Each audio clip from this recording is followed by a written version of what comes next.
Abe.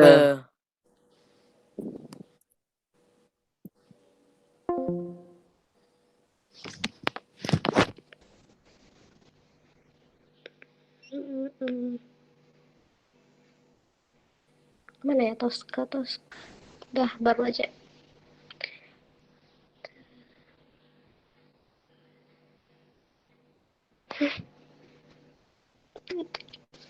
Error. Bentar ya guys.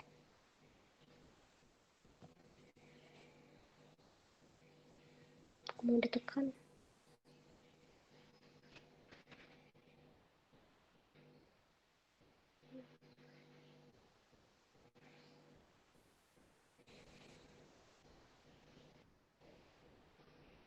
Nah,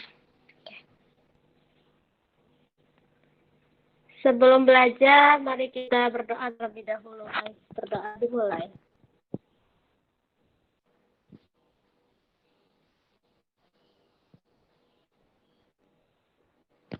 Selesai, amin. Oke guys, selamat datang. Terima kasih telah menyempatkan diri meskipun hari Jumat sebenarnya tidak tutoring, tapi maaf ya kemarin bener-bener. Oke. Jadi aku mau ingatin, jadi tanggal 1 Desember besok itu kita bakal ada menelitas kayak biasa. Materinya apa aja? Kalau untuk fisika nanti kalian tanya Kak Dia saja ya, aku nggak tahu. Kalau biologi itu kemarin sama Nabil belajar apa aja, Bil?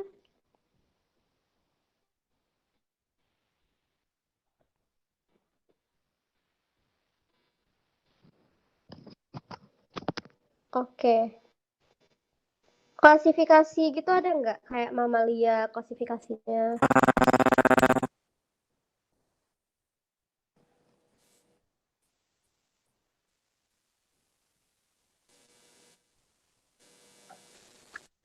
Belum ya? Berarti yang kayak Pisces gitu-gitu belum kan? Habis itu rencana aku sekarang mau bahas sintesis protein sama substansi genetika gitu.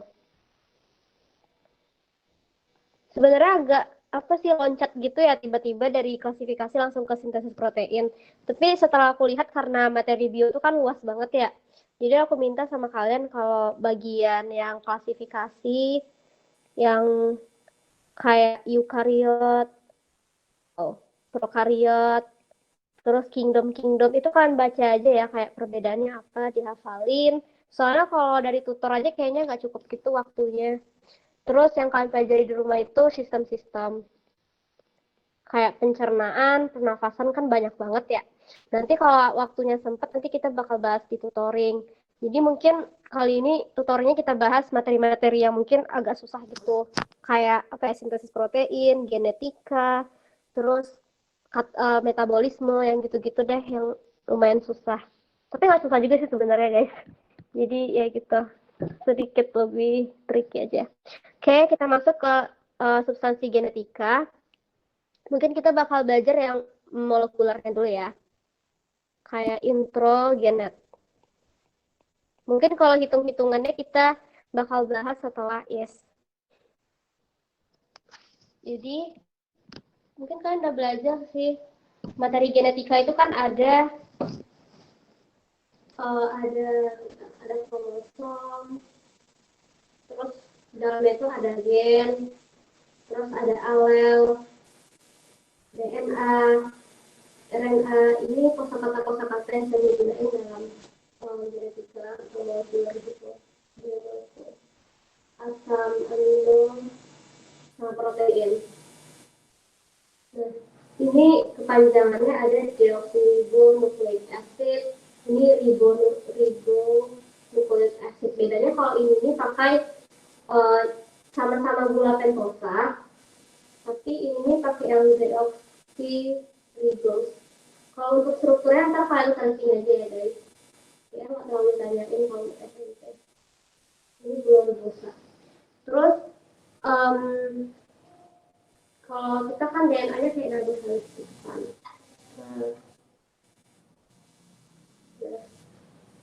Kalau kita itu disebut semi konservatif. Semi konservatif. konservatif. Kenapa? Karena semi konservatif itu kayak kita masih punya tren yang tua gitu, old trend. Terus ada juga nanti yang newnya, yang anakannya. Nanti kita bakal bahas detail, ini cuma intronya doang. Nah, setelah itu kan perlu tahu juga ada namanya nukleotida. Nukleotida dimana terdiri dari fosfat, terus nanti dia akan berikatan sama ini si gula ribosa sama sugar. Ini namanya fosfat. Ini adalah gula atau sugar ya. Nah, gulanya ini ada deoksiribosa, ini sudah deoksiribosa. Terus ini adalah basa nitrogennya.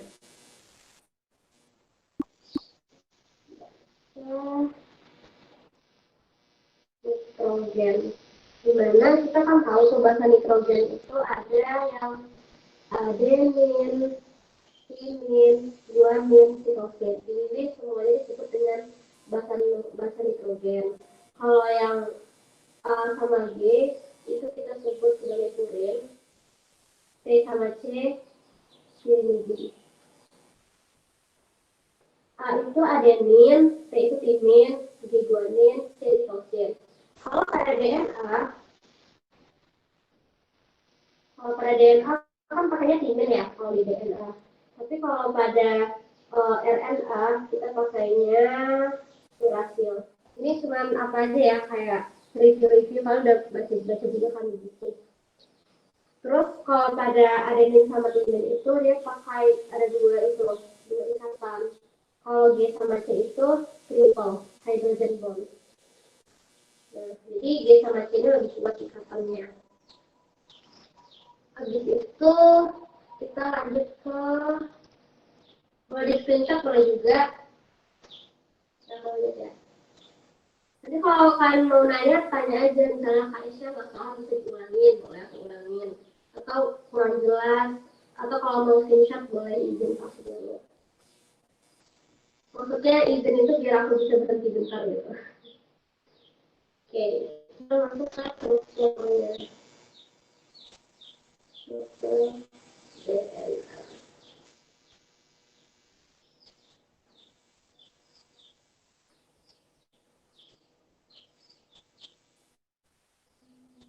Ini kalau belajar biologi itu kita nggak lepas dari sejarah juga ya, kayak timeline penemuan gitu. Ini ada strand, ada 5 aksen, 3 aksen. Di sini berarti ini 3 aksen, ini 5 aksen. Nah, jadi dulu itu kenapa? Kenapa? Gambarnya kecil. Oh, suaranya. Udah jelas belum? Oke, sip. Jadi yang penemu struktur ini yang paling terkenal itu ya Watson sama Crick. Yang penemu double helix di DNA. Tapi sebenarnya Watson and Crick tuh enggak semerta-merta dari dia doang gitu loh. Dia juga pakai teori-teori dan mengumpulkan penelitian-penelitian dari peneliti sebelumnya. Nanti kita lihat ya. Nah, si Watson and Crick ini nih meneliti gitu kan. Kalau di sini kan bakal ada nitrogen base gitu ya.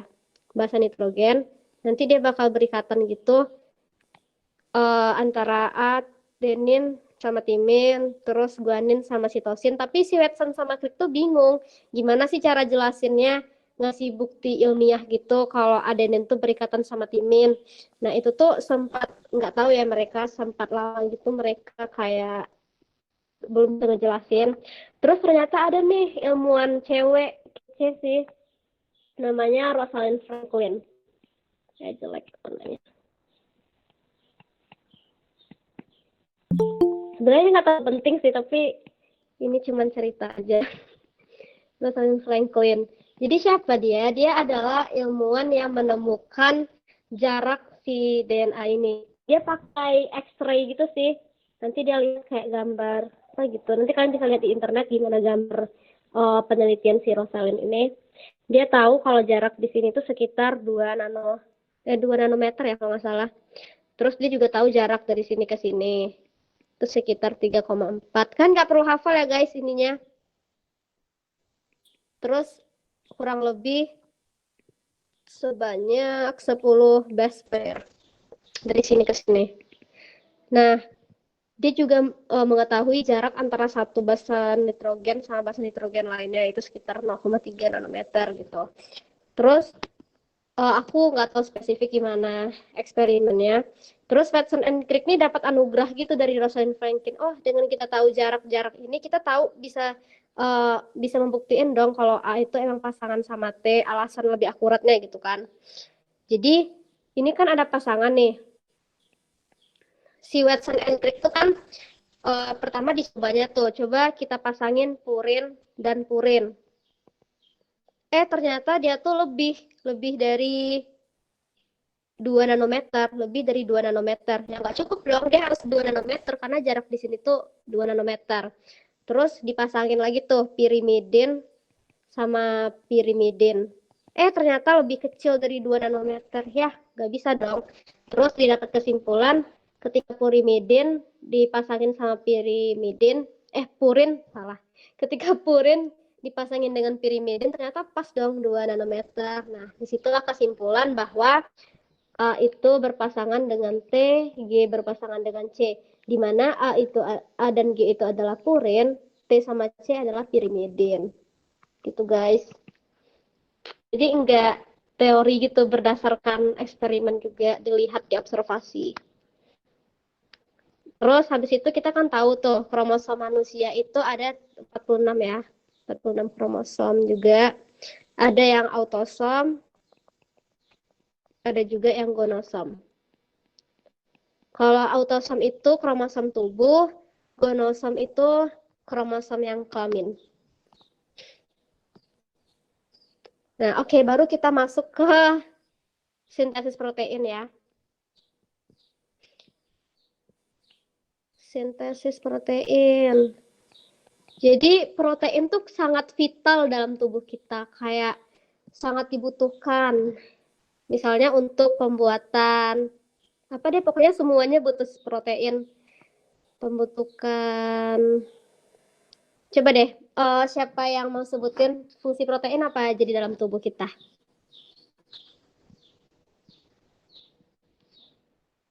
Siapa ya? Coba siapa nih? Dito. Coba Dito sebutin apa aja fungsi protein. Ada yang struktural, ada yang fungsional. Sini itu cuma jenisnya doang, kayak bye. Oke. Siapa lagi nih yang mau jawab? Ini Zakwan. Coba Zakwan. Azan. Saya keluar ya. Kenapa? Sholat. Oh, siap-siap. Ntar masih ngaji, guys. Lanjut aja ya. Oke, sintesis protein. Pokoknya banyak ya pembentukan, pokoknya struktur-struktur.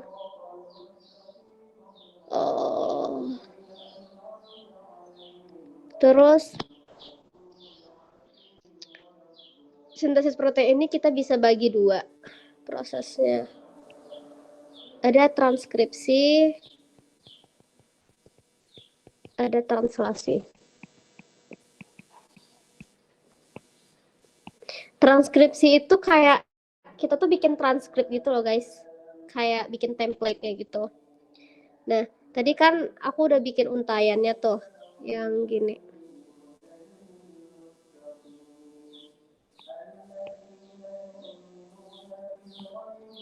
Ini 3 aksen, ya 5 aksen. Ini 5 aksennya, ini 3 aksennya.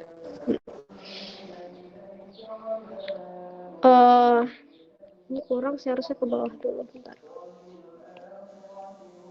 Biar lebih enak.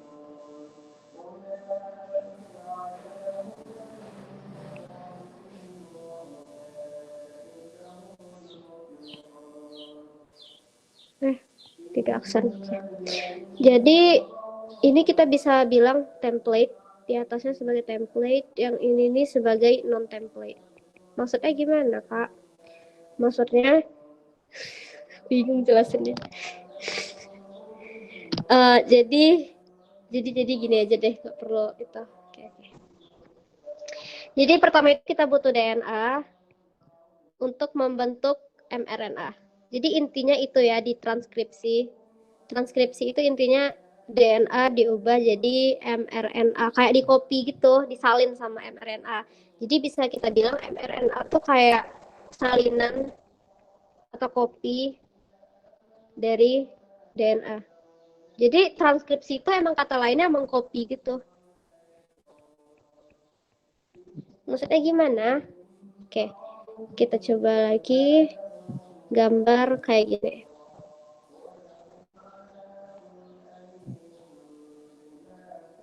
Nah, ini kan tadi untaian DNA ya. Aku buat dulu pasangan-pasangannya.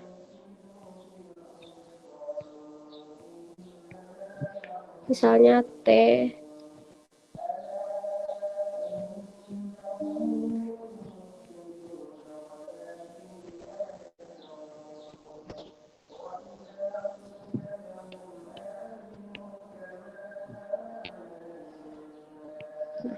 Kebesaran.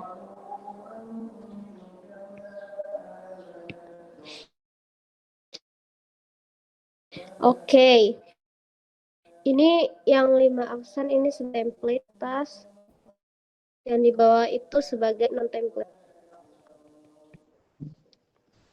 Jadi ini kayak berpasangan gitu loh, kayak T bakal berpasangan dengan A berpasangan dengan T, A dengan T, C dengan G dengan C dengan G. Tapi ini masih DNA ya, dua-dua untaian ini, keduanya masih DNA.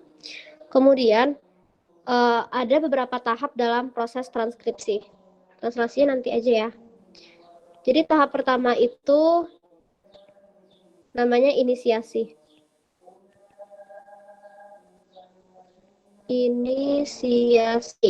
Inisiasi itu adalah proses penempelan promoter pada untai DNA. Jadi pertama itu kita butuh promoter nih di awal-awal. Nah, kita butuh promoter untuk mengawali proses transkripsi. Lalu dengan di promoter itu nanti bakal ada tuh si DNA polimerase, si RNA ya, RNA polimerase.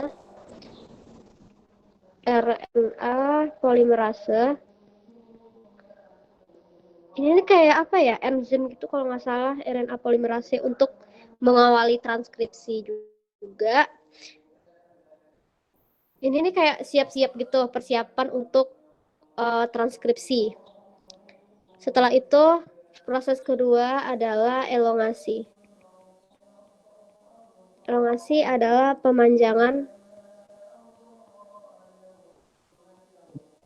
rantai mRNA. Setelah itu dia akan mengalami pemanjangan rantainya, kopiannya. Nah, ini kita sebut sebagai mRNA. Ini yang kita butuhkan. Ini yang kita dapatkan dari transkripsi. Yang di atas tadi kan template itu kan masih DNA ya.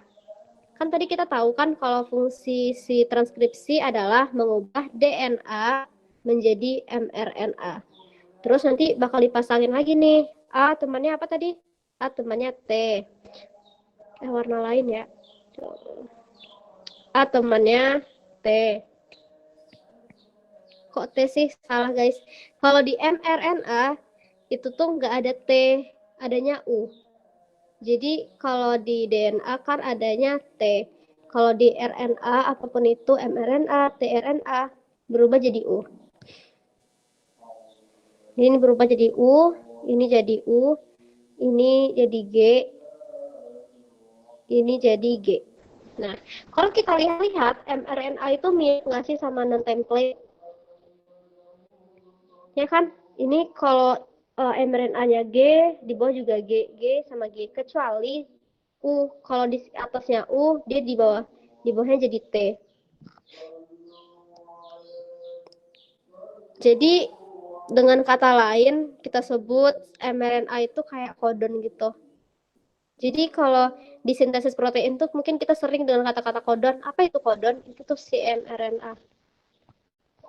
Sama dengan codon.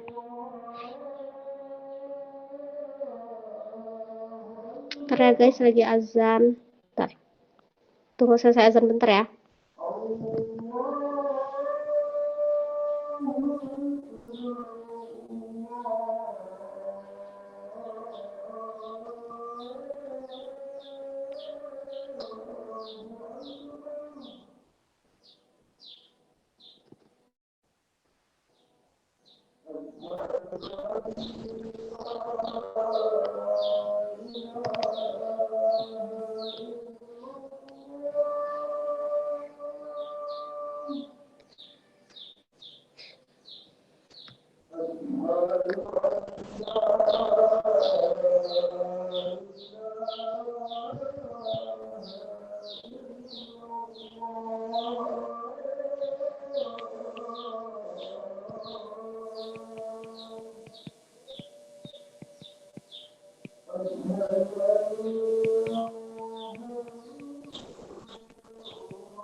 Oke.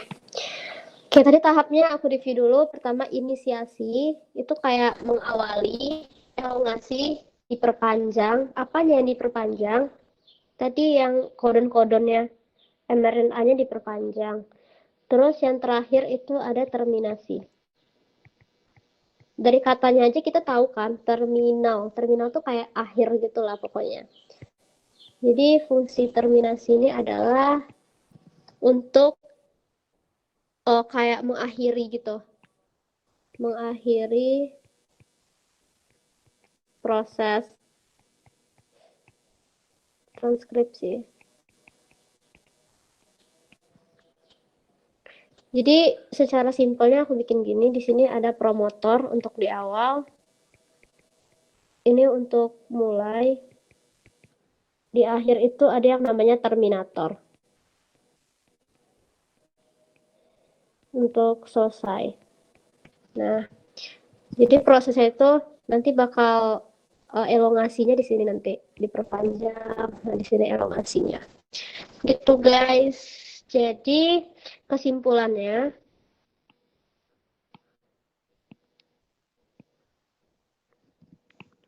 transkripsi itu terjadi di nukleus. dalam nukleus. Lalu fungsinya untuk mengubah, bukan mengubah sih, tapi kayak membuat transkrip dari DNA ke mRNA. Jadi produknya adalah mRNA. Di mana seluruh proses ini membutuhkan energi berbentuk ATP juga. Nah, bingung gak sih tuh guys? Awalnya aku juga bingung gitu kan, kenapa sih kayak ribet-ribet kita bikin kopi dulu, terus baru ditranslasi jadi protein. Nanti deh kita temuin jawabannya ya, habis kita bahas translasi. Sampai di transkripsi ada yang mau nanya dulu belum? Ada yang mau ditanyakan?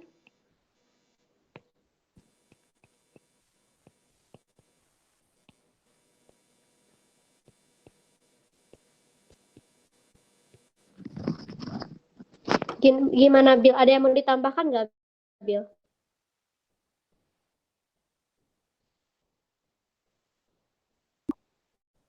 Halo?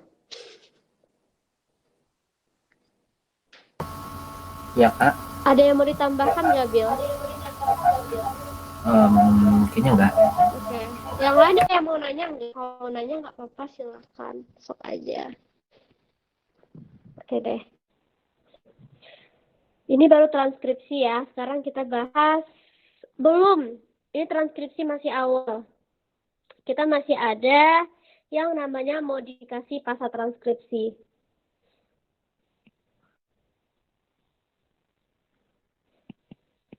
Modifikasi pasca transkripsi. Jadi habis ditranskripsi ini harus dimodifikasi dulu. Jadi nggak bisa langsung kita pakai. Oh, wait. Yes. Dimana modifikasi yang pertama itu adalah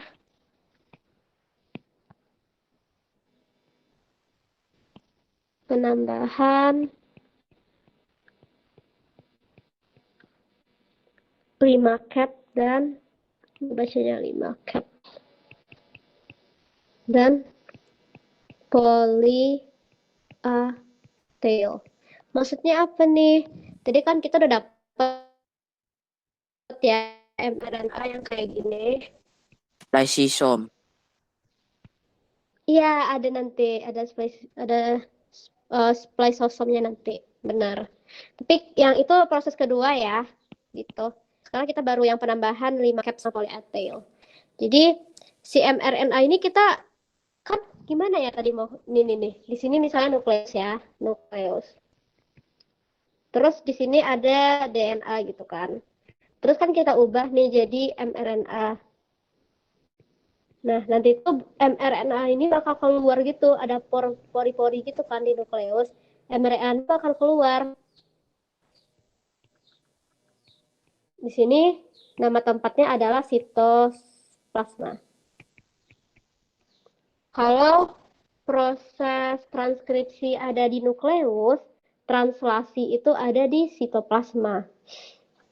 Nah, nanti kan pas kita keluarin mRNA itu, kita tuh harus kasih bekal gitu loh, jangan mRNA terus keluar, enggak. Kita harus kasih dia bekal di ujung-ujungnya, kayak gimana ya istilahnya, biar kita melindungi mRNA tuh biar nggak rusak pas keluar. Itu yang pertama, melindungi mRNA.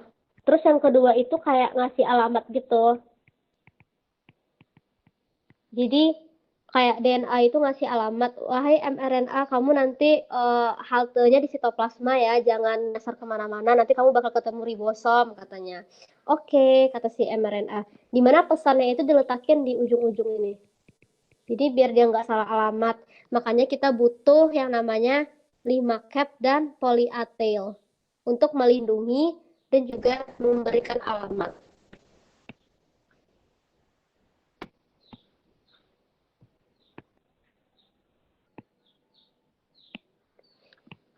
Jadi ini ya, dikasih ujung-ujung. Yang di depan itu namanya 5 cap. Terus yang belakang ini eh polyatel atau ekor polia gitu. Iya, seperti namanya bener guys. Nanti di sini tuh bakal banyak terus U. Karena kalau misalnya ada enzim perusak itu, yang dirusak itu nanti poliatelnya, bukan mRNA-nya yang dirusak. Jadi sangat-sangat melindungi mRNA lah gitu. Tadi kan kita tahu kan di sini ada kodon AUGC gitu kan. Misalnya AUGCUA. Nah, kalian jangan senang dulu karena nggak semua itu berisi kode genetika. Karena ada bagian yang dinamakan intron, ada juga yang namanya ekson, ada intron, ekson gitu. Aku panjangin dulu. Apa tuh Kak Aisyah? Banyak banget namanya. Emang kayak gitu guys, banyak istilah-istilah. Nah, aku bisa bilang kalau intron itu kayak bukan kode genetik.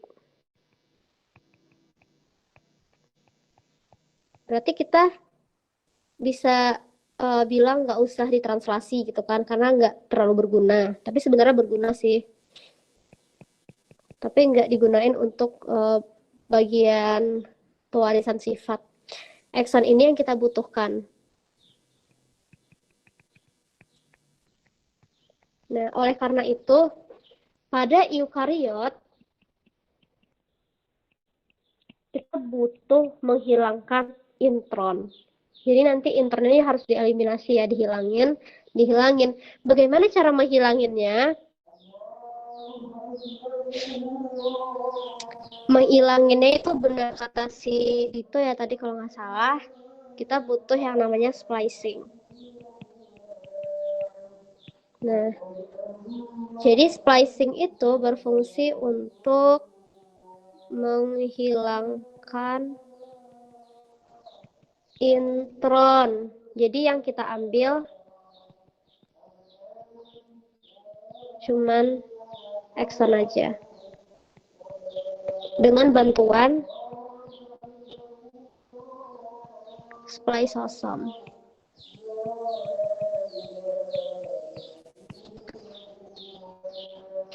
Spliceosome itu nanti banyak bagiannya ya. Oke. Jadi spliceosome itu aku lupa bagian besarnya atau bagian kecilnya gitu kan. Tapi kita bisa bilang nama molekulnya itu RNA. Nah, prosesnya. Nah, prosesnya adalah RNA splicing. Ini. RNA splicing. Nama prosesnya begitu. Dengan bantuan spliceosome. Misalnya spliceosome itu yang gedenya ya. Nanti di dalam spliceosome itu ada lagi tuh yang kecil-kecil. Yang kecil itu namanya snRNP. Tapi kayaknya nggak perlu detail ya guys ya. Paling kalian tahu transkripsi apa, translasi apa, di mana terjadi, terus fungsinya apa. Paling itu aja yang paling penting. Ini cuman kasih detailnya aja. snRNP itu adalah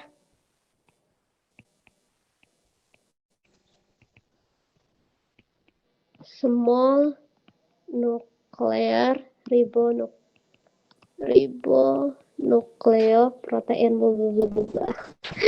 Jadi fungsinya itu adalah untuk splicing. Splicing itu gimana sih prosesnya? Agak susah sih digambarin, tapi nanti kalian lihat di YouTube boleh. Nanti bakal kayak gini. Ini bagian ekson, ini ekson. Nanti yang intronnya itu bakal kayak gini. Bakal menggelembung. Terus nanti ada bantuan snRNP. Dia tuh kayak motong gitu loh, jadi dipotong. Jadi intronnya nanti dibuang. Jadi tinggallah ekson. Terus intronnya dibuang. Intronnya kayak gini. Nah, buat bulat nanti. Exonnya nanti juga disambungin. Gitu deh. Itu modifikasi pasca transkripsi.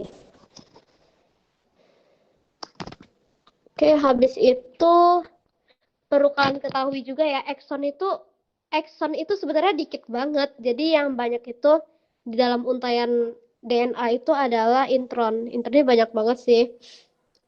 Lebih banyak dibandingin exon.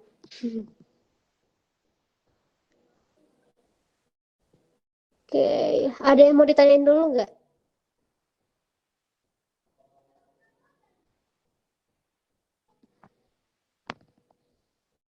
Oke, kayaknya nggak ada.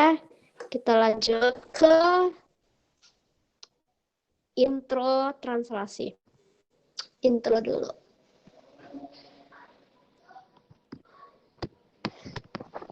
Jadi kita perlu review lagi ya yang namanya codon.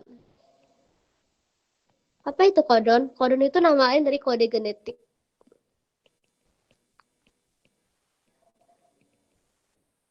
Dia itu ada triplet gitu sih, ada A, U, G, C, G, U. Nah, tiga huruf ini disebut dengan codon. Ini juga codon. Jadi codon itu harus 3. Habis itu nanti kan ada mRNA ya yang udah kita bahas. Nanti banyak A, U, G, C, U, A, G, C, bla bla. Nanti ini bakal kita ubah menjadi asam amino. Nah, terus kita ubah asam amino. Asam amino bakal kumpulin nanti bakal jadi peptida, polipeptida. Nah, ini yang kita sebut dengan proses translasi, mengubah mRNA menjadi asam amino. Itu yang disebut dengan translasi. Izin mau sholat dah. Oke, siap.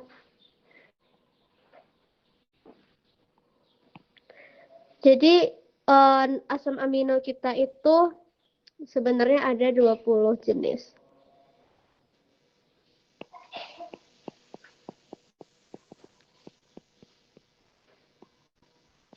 Banyak guys, nanti kan bisa cek tabelnya yang kita asam amino yang ada itu. Tapi kan tadi kan kita tahu tuh ada A, U, G, C. Ada 4 ya. Terus kita butuhnya triplet. Kita butuhnya ada 3 tempat, 1, 2, 3.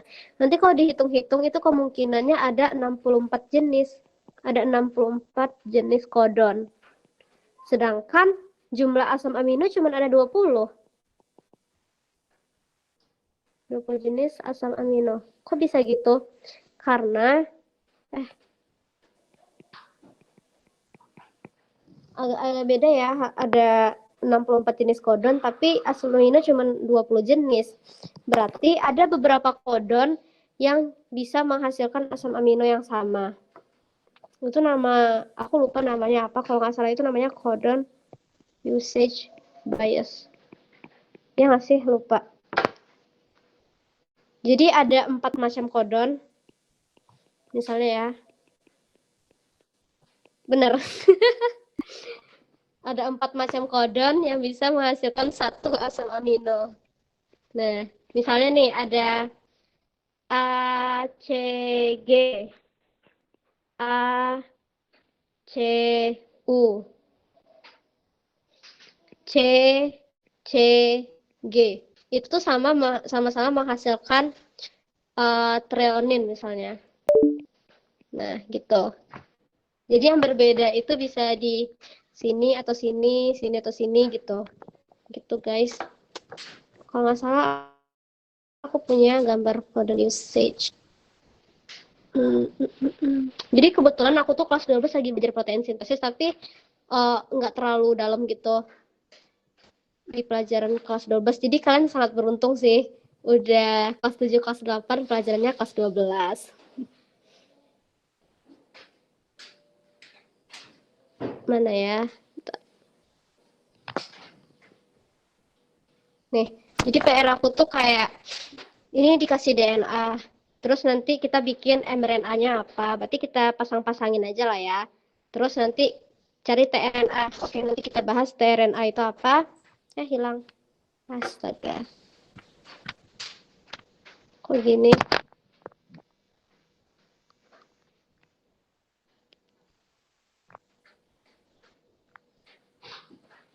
Ow! Oh my god. Astagfirullah. Bentar. Oh, aku masih share screen.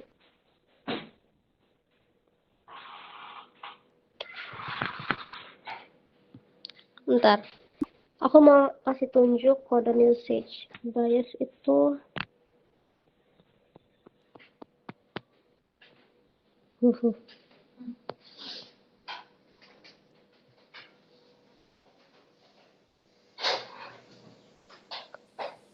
ada di ini. Balik. Halo.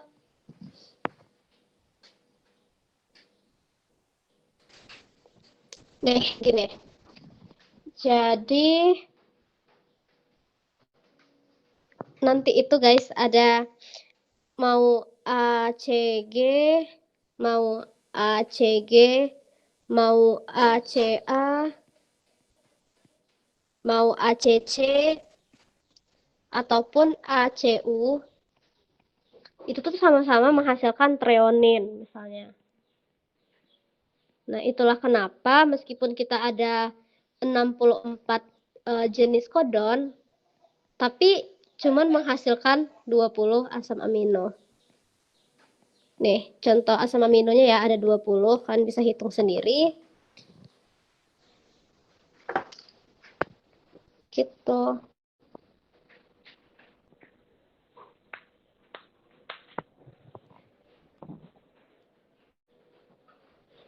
Oke, kita masuk aja langsung ke translasi.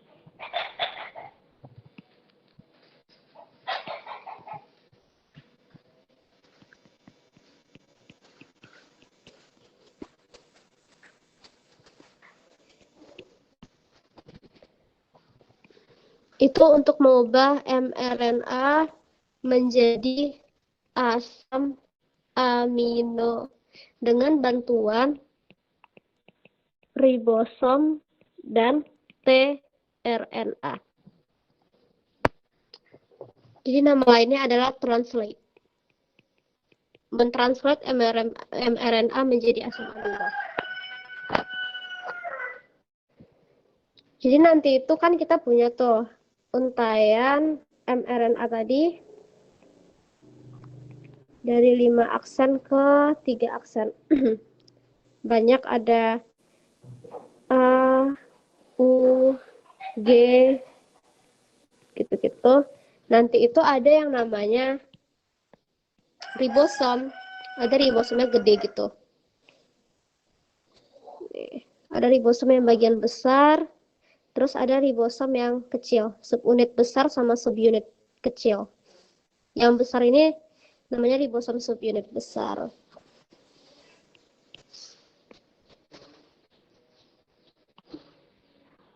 Setelah itu, di ribosom sendiri kita ada ruangan tersendiri.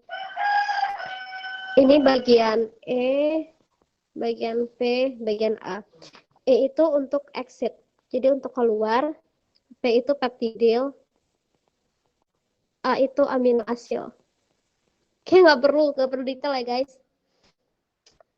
Penting kalian tahu prosesnya bagaimana. Terus, karena aku bilang tadi ada ribosom udah nih. Sekarang waktunya tRNA. tRNA itu dia apa ya gunanya? Untuk pairing gitulah, pairing sama si mRNA. Kau tahu gambarnya gimana? Nah, oke.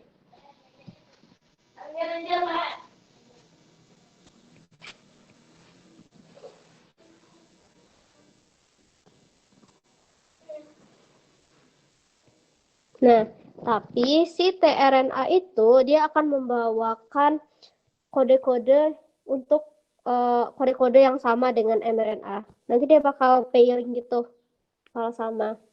Banyak ya. Ada yang C, G, A, dan lain-lain. Karena di sini kode pertamanya adalah AUG.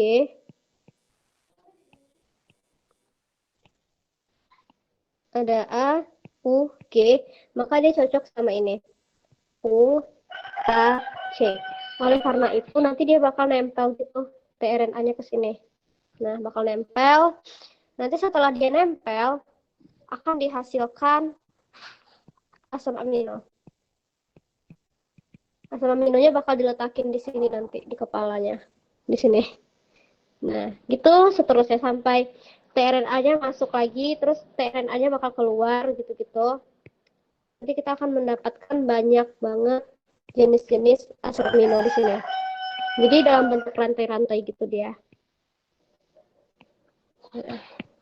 Terus nanti bakal pindah-pindah ke sini. Kita pokoknya. Jadi AUG itu asam aminonya apa? Nanti kalian bisa lihat di tabel. Kalau nggak salah itu metionin sebagai codon start codon. Biasanya kalau translasi ini ya, yang pertama itu metionin, karena metionin tuh disebut dengan start codon. Codon yang pertama, terus nanti terserah akhir-akhirnya apa. Sampai nanti di ujung ini selesai, panjang banget ya guys pokoknya. Ketemu yang namanya stop codon. Ada 3, AUG, UAA, UARGAN, UGAN away. Argan, UAA, nih, start codon. Start codon. Kalau nanti ketemu sequence AUG, UAA, atau UGA, nanti proses translasinya langsung stop gitu, otomatis. Gitu. Jadi kalau misalnya ketemu sama AUG, dia bakal mulai. Tapi kalau ketemu sama 3-3 ini, nanti dia bakal berhenti sendiri translasinya. Ya, gitu deh guys, agak complicated juga. Gitu. Kira-kira bisa dipahami nggak? Tapi bahasaku banyak kebelit-belit, jadi ya gitu deh. Ada yang mau ditanyain nggak?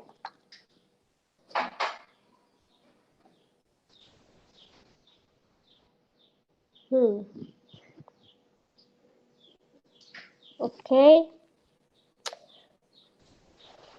Translasi. Translate. Jadi kesimpulannya si translasi ini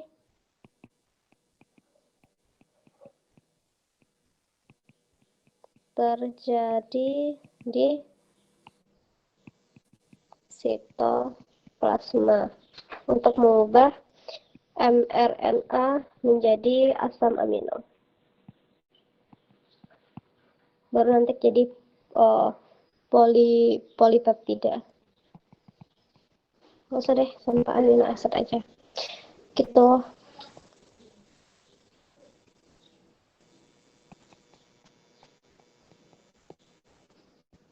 Nah, kalau dipikir-pikir bingung gitu, kita udah punya nih nukleus. Terus proses pertama kita transkripsi dulu. Berubah dari DNA, kita ngubah menjadi mRNA gitu kan. Terus nanti mRNA-nya bakal keluar ke bagian sitoplasma. Di sini. Nanti di sitoplasma ini si mRNA bakal disambut sama si ribosom.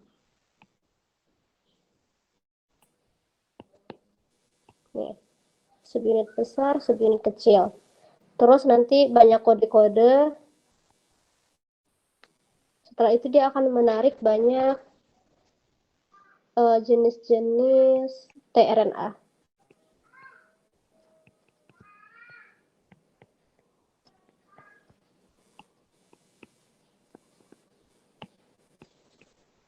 Nah, tRNA-nya nanti bakal nempel ke kode yang sesuai sama di kakinya ini. Habis itu nanti kalau udah nempel, dia akan ngasilin asam amino. Biasanya diletakin di kepala gitu.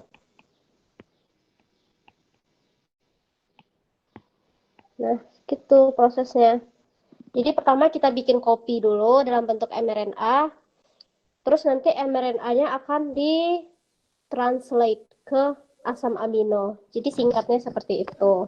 Mungkin kalian bingung kenapa sih kita mesti bikin mRNA dulu, harus kita copy paste dulu, kita salin dulu datanya, kita catat dulu, misalnya kan catat, disalin. Habis itu baru kita translate. Kenapa nggak langsung aja DNA, terus langsung kita ubah menjadi asam amino. Terus kenapa kita capek-capek harus keluar dulu mRNA-nya? Kan kalau keluar kan agak, ya gitulah pokoknya agak, kenapa nggak di dalam aja langsung bikin proteinnya gitu? Ada yang mau jawab nggak? Kenapa? Kenapa kita harus bikin mRNA dulu?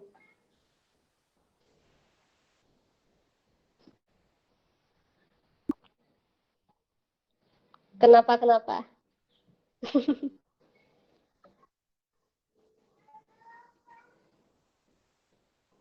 Mm-mm.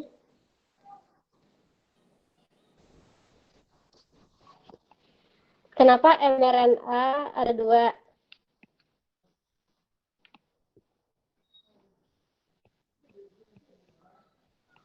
Ya.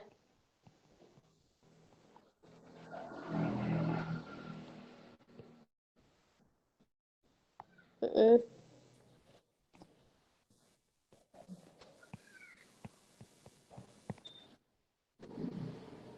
Mm-mm.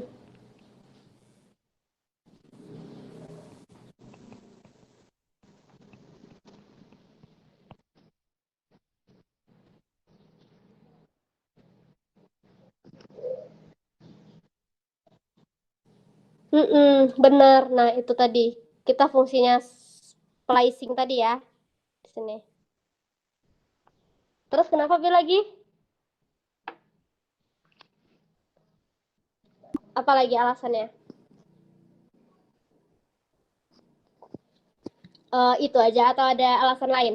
Kenapa harus diubah ke mRNA dulu?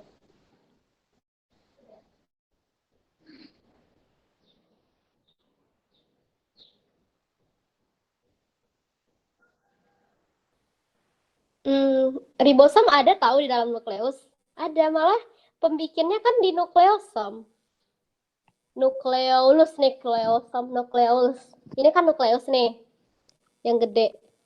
Nanti kan ada juga bagian kecilnya nukleolus. Nah, di sana tuh ada pembentukan ribosom juga. Ada rRNA, tRNA. Nah, aku kurang tahu sih kalau dia mengenalin atau enggak. Bisa sih tadi argumennya Nabil tadi itu, kenapa harus ditranslate dulu ke mRNA. Benar. Banyak ya alasan lainnya. Terus alasan simpelnya juga boleh gini. Ini alasan pertama. Alasan kedua karena DNA itu kan double strand ya. DNA itu double strand. Jadi kayak gini kan. Jelek banget. Jadi kayak nah, double strand. Kalau RNA itu single strand. Berarti cuma single aja ya. Jadi si porusnya ini kan mungkin sedikit lebih kecil gitu kan. Kecil. Jadi agak susah kalau ditembus sama si DNA. Relatif. Mungkin ada juga yang gede, aku nggak tahu. Makanya kita harus ubah dulu ke RNA, mRNA biar dia bisa keluar gitu juga. Nah, terus ditambah lagi yang kayak Nabil bilang tadi, si eksonnya harus dihilangin. Gitu. Oh ya, tadi aku mau nambahin ya, splicing tadi itu kan aku bilang fungsinya kita mau ngambil ekson aja ya. Nah, mungkin kalian mau nanya lagi, kenapa kita ngambil ekson aja? Kenapa nggak pakai langsung intronnya, Kak? Gitu. Karena intron itu kayak cenderung lebih mudah dirusak. Yang Nabil udah jelasin tadi ya, intron itu mudah dirusak. Apalagi kan kalau misalnya mRNA ini kan tadi aku bilang, dia bakal dikeluarin dari nukleus, bakal dikeluarin ke sitoplasma. Sitoplasma tuh kayak dunia yang luas gitu kalau bagi sel. Banyak protein-protein asing, banyak enzim-enzim asing. Takutnya nih si intronnya nanti bakal dirusak oleh si enzim. Nah, kadang kan enzim ini kan nggak tahu ya, nggak spesifik rusaknya di mana. Bisa jadi juga exonnya bakal rusak nanti. Jadi mending intronnya dihilangin semua dulu. Habis intronnya hilang, kita ketemu cuman exon, terus exon disambungin, terus di ujung-ujungnya kita kasih pelindung sama alamat. Jadi alhamdulillah si mRNA-nya bakal mendarat sempurna, bakal ketemu sama ribosom. Gitu guys. Jadi pembuatan protein agak itulah ya, kompleks juga. Ini masih bisa dibilang masih bagian luarnya gitu. Kalau spesifiknya lebih parah lagi sebenarnya, dan aku nggak terlalu paham juga. Kita ada yang mau nanya nggak?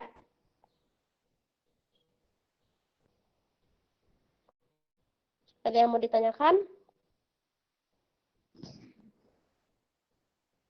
Atau ada yang mau nambahin? Nabil mau nambahin, Bil? Aduh.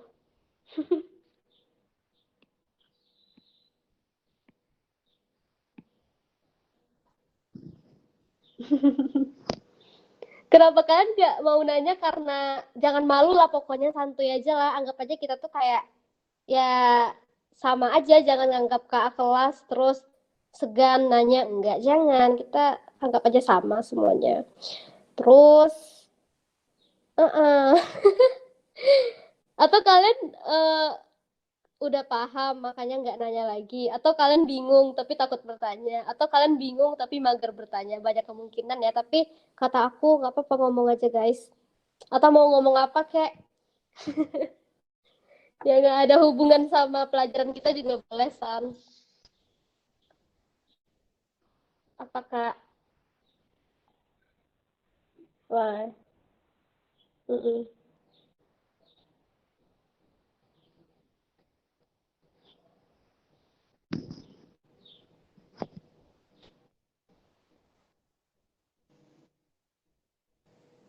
Mm.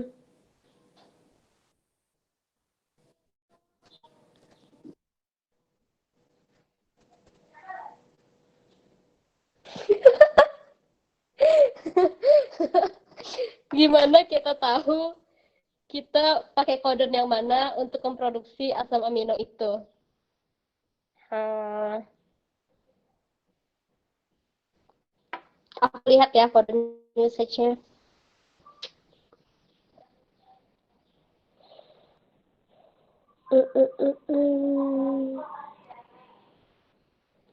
Gimana ya, kita nggak bisa regulasi nggak sih? Emang udah. Oh iya, ada bagian yang nggak penting gitu kalau nggak salah. Ada bagian yang, karena ada 3 tempat tuh. Nah, yang nggak boleh diganti sama sekali itu aku lupa bagian ini atau ini yang penting penentu itu. Soalnya kalau di tengah atau di ujungnya gitu. Misalnya ini udah berubah nih dari A ke G, itu udah pasti asam aminonya udah beda. Tapi kalau ini sama-sama A di tengah, terus satu lagi juga beda A, tapi yang beda cuma belakang doang, ini masih mungkin asam amino yang sama. Tapi kalau di tengahnya udah beda, pasti udah asam amino yang berbeda. Aku lupa, nanti kalian cari aja ya, tengah atau ujung yang kunci penting. Tapi ini tidak menjawab pertanyaan kamu. Gimana, gimana? Oh iya, iya, iya, iya, benar-benar. Tabel. Ada yang banyak kita gunain. Woi, kasihan adik-adik. Ya udah guys, ini cuma tambah-tambah ilmu aja ya. Nah, coba deh kakak Nabil jelasin. Aku bikin gambarnya aja. Aduh.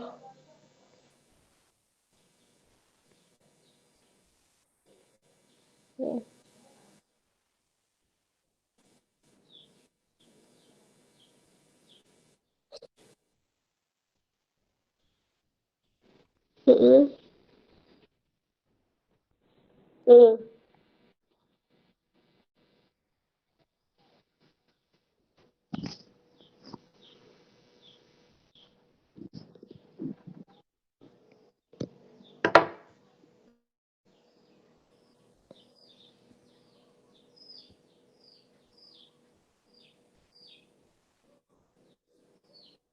Bentar, aku salin dulu biar mudah.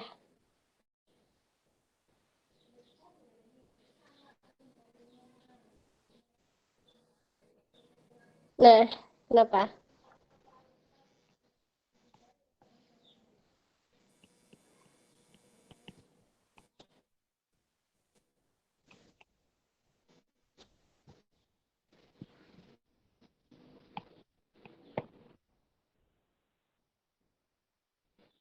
Mm, Iya.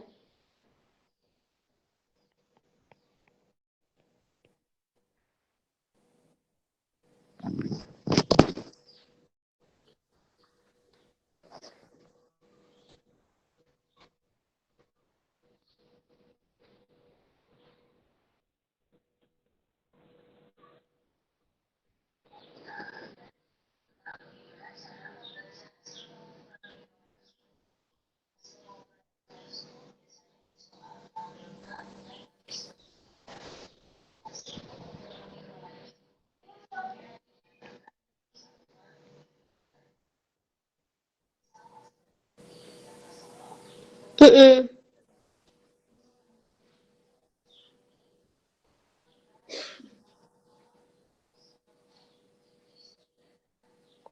Iya benar. Bisa sih kayak gitu banyak. Mm-mm.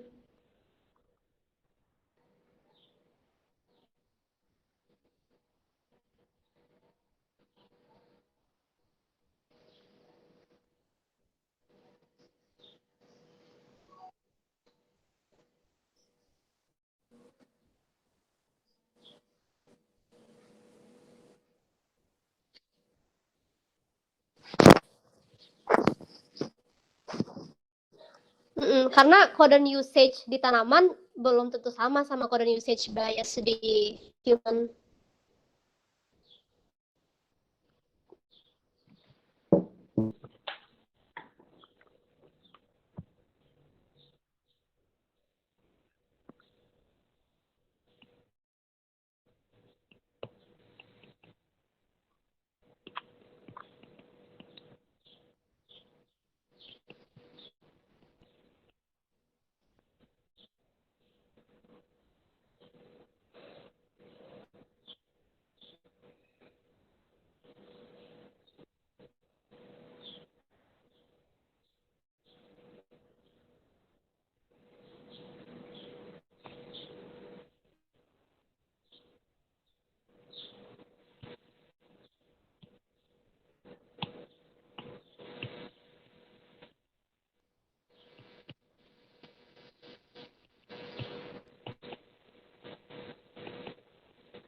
Iya benar, benar sih. Tapi ini sangat penting kalau kalian mau, misalnya biologi SMA atau kalian mau ikut penelitian gitu yang ada hubungan sama bio-bio gitu, gitu guys. Benar. Jadi kayak nggak selama di teori itu sama ya. Kayak tadi kan teori yang generalnya kan, yang penting tengahnya sama gitu. Yang penting ini nih benar-benar Bill. Yang penting itu tengahnya nih, tengahnya ini key-nya. Kalau tengahnya ini udah beda, bisa jadi dia berbeda, tapi ada juga kok yang sama ini. Gimana sih bilangnya? Pokoknya yang paling penting itu dibandingin dibandingin ini masih pentingin yang ini, tapi lebih pentingin yang ini. Ya bingung ya. Jadi yang sering berubah-ubah tuh yang ujungnya. Misalnya gini nih, ada 1, 2, 3. Yang sering berubah-ubah tuh malah yang ujungnya ini. Meskipun berubah-ubah, dia masih tetap asam amino yang sama. Gitu. Tapi ini lebih ke bioinformatikanya sih kalau udah pakai optimization. Gitu guys, ada yang mau ditanyain? Kalau mau tanya silakan, kalau mau tanya di chat, di grup silakan. Nggak apa-apa. Atau kalau gimana? Oh iya, mau bahas yang kemarin nggak, Bil? Party. Heeh. Gimana kamu deh yang bilang kamu?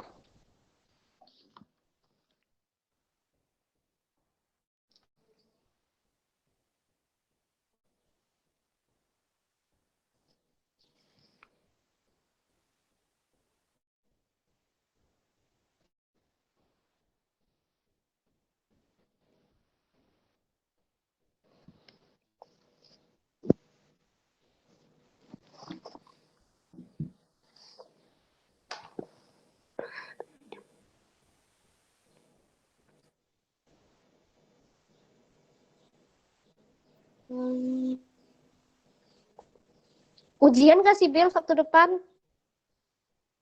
Sebelum ujian ya? Refreshing. Atau kalian mau ada ide lain gitu, Kak? Besok aja, Kak? Atau nggak, Kak? eh, apa ya, Kak habis ujian aja? Atau Kak sebelum ujian H-1 terserah kan mau ide apa? Ada yang mau ngasih saran nggak?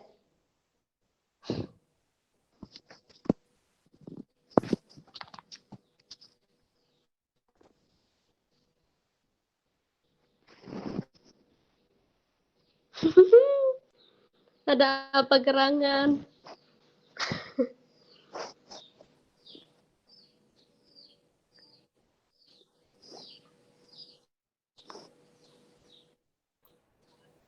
Ya,